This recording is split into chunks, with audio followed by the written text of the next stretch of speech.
peacekeeping operation, MINUSMA, and international forces such as the French Operation Barkhane, the European Takuba Force, and the G5 Sahel Joint Force. The situation continues to deteriorate gradually, to the extent that whole areas of our national territory have escaped from government control.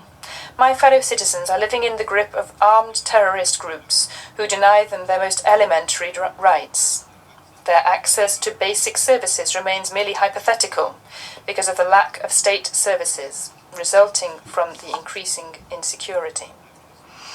MINUSMA, whose courage and contribution to Mali's stabilization I applaud here, is working in this vulnerable environment with all the resulting risks for MINUSMA.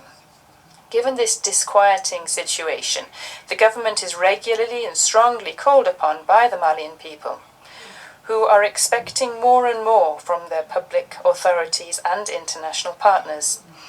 Whilst it is established that one of the fundamental rights of our people is a right to security, the actual guarantee of this is without a doubt what gives a state legitimacy in the eyes of its citizens.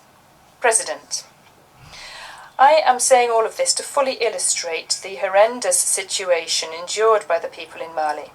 I am saying it also to invite everybody to some introspection, so as to achieve a paradigm shift in the question of security in the Sahel.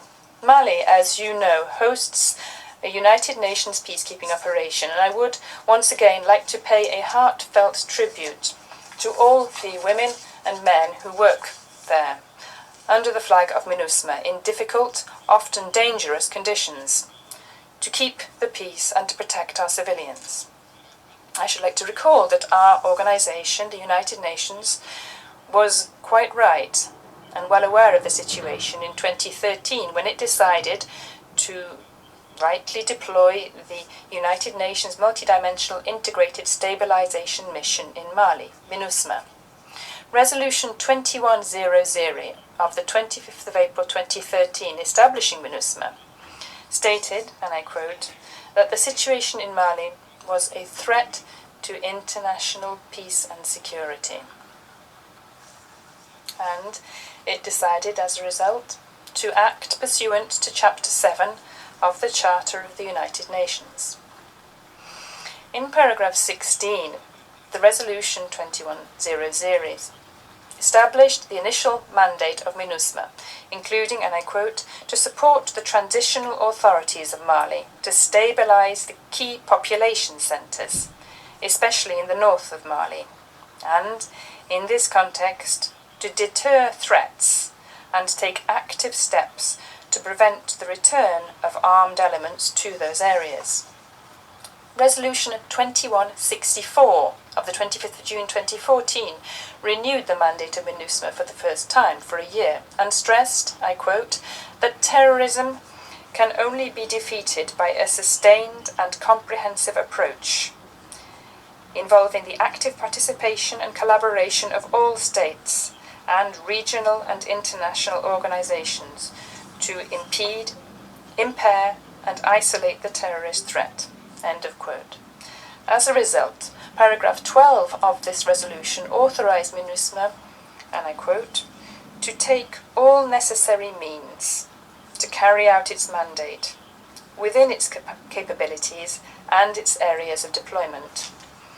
In particular, under paragraph 13, it urged MINUSMA to expand its presence, including through long-range patrols and within its capacities in the north of Mali, beyond key population centres, notably in areas where civilians are at risk.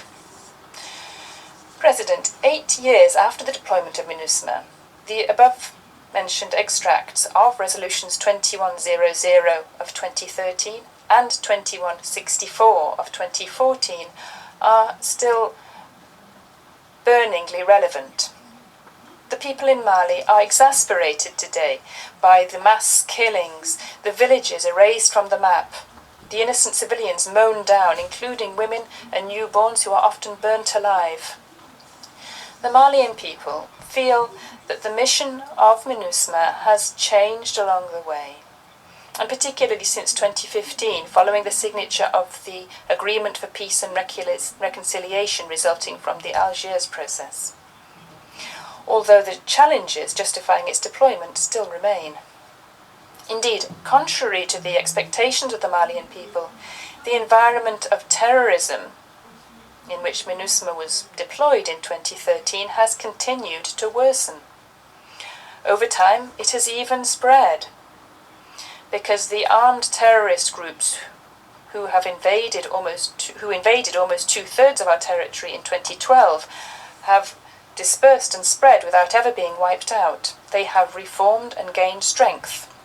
It is against this backdrop of worrisome threat that the French army, through Operation Serval first and then Operation Barkhane, was authorized in support of MINUSMA and our states to lead the combat against terrorism in Mali. It is also against this backdrop, President, that the French Operation Barkhane has suddenly announced its withdrawal, in view, apparently, of a change or a transformation in the international coalition, whose characteristics are not yet known, at least not by my country or my people. The unilateral announcement of the withdrawal of Barkhane and its transformation did not take account of the tripartite link between us, that is, between the United Nations and Mali, as partners with France in combating elements of destabilization. Mali regrets the fact that the principle of consultation and concertation, which should be the rule between privileged partners, was not observed upstream of the decision by the French government.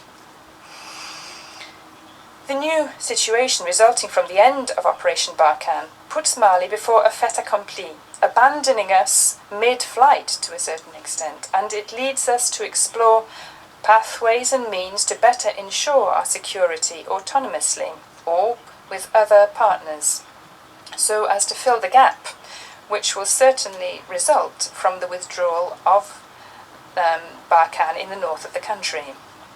This situation must also incite the United Nations to adopt a more offensive stance from now on on the ground.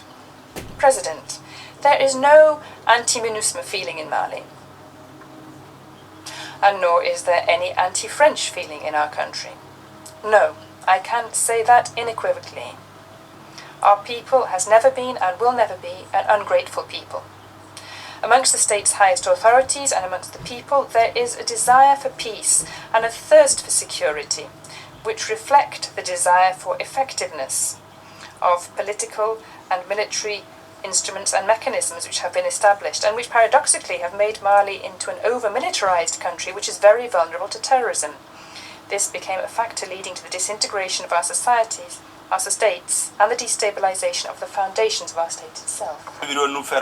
What are we to do in the light of this paradox? What are we to do to dispel the anxieties, exasperation, and the anger of the Malian people? What are we to do to address the dissatisfaction of Malian people and partners? Mr. President, I would humbly note that in the light of these questions, it is incumbent upon us to have both the courage and clear-sightedness to question the above-mentioned instruments and mechanisms. We should also, and particularly, put back on the table the request for a more robust mandate and a change of approach for MINUSMA. This is regularly proposed by our government at the Security Council of the United Nations. This will enable MINUSMA's mandate to adapt. It will avail it of the means to fully deliver upon its mandate and to rise to the aspiration of the Malian people. This is an aspiration without which neither the UN mission nor international and regional military partners on our soil, without which they will not have credibility in the eyes of my fellow citizens. Put succinctly, it is incumbent upon the United Nations to help Mali more effectively combat transnational organized crime in order to create the necessary conditions for stabilization. This will set the stage for political, humanitarian, and development-related support, as well as for the protection of human rights. It is acknowledged that the situation in Mali represents a threat to international peace and security. Yet, And as a result, it is incumbent upon us to find suitable ways and means to continue to address this in a holistic, concerted, and decisive way until this threat is fully eradicated. In the ruthless war that we have been waging against terrorism, our government will continue to spare no effort to meet our international obligations vis-à-vis respect for human rights.